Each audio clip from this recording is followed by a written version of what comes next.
In today's video, I'm going to teach you how to view a trial balance in QuickBooks. Whether you're a small business owner or an accounting professional, familiarizing yourself with this essential report can help you keep a close eye on your finances. So let's dive right into it and make sure you're all set up to access this valuable information with ease. First, to get started, we need to sign in to your QuickBooks account. Begin by heading over to your preferred web browser and navigating to the QuickBooks login page. Once you're there, you'll see the Sign In option. Go ahead and click on that. This step is your doorway into the world of QuickBooks, where all your accounting magic happens. After clicking Sign In, you'll need to choose QuickBooks Online.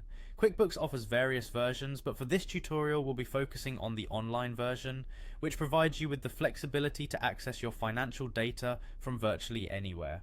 So make sure to select the correct option to proceed.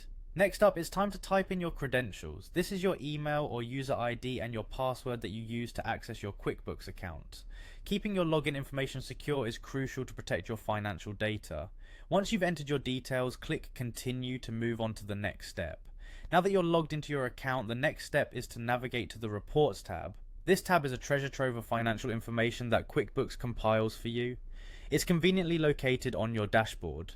Click on Reports to access all that QuickBooks has to offer for viewing and analysing your financial records. Once you're in the Reports tab, you'll see a search bar. Here, you'll want to type in Trial Balance. The search feature in QuickBooks is incredibly handy as it helps you locate specific reports swiftly without having to scroll through a long list. As you type, you may notice suggestions popping up. Select Trial Balance from these options to continue. After selecting Trial Balance, it's time for the final step, clicking on it. This action will open up the trial balance report for your review. The trial balance is a summary of all the ledgers in your accounting system presented as debit and credit totals. It serves as a fantastic tool for checking the arithmetic accuracy of your bookkeeping, and there you have it. You've successfully accessed your trial balance report in QuickBooks. By following these steps, you can review your business's financial health and ensure that your books are balanced. Regularly checking this report can help you catch any discrepancies early on, keeping you on top of your finances. Thanks for watching, and I hope you found this tutorial helpful. If you have any questions or need further clarification, feel free to reach out in the comments below. Happy accounting!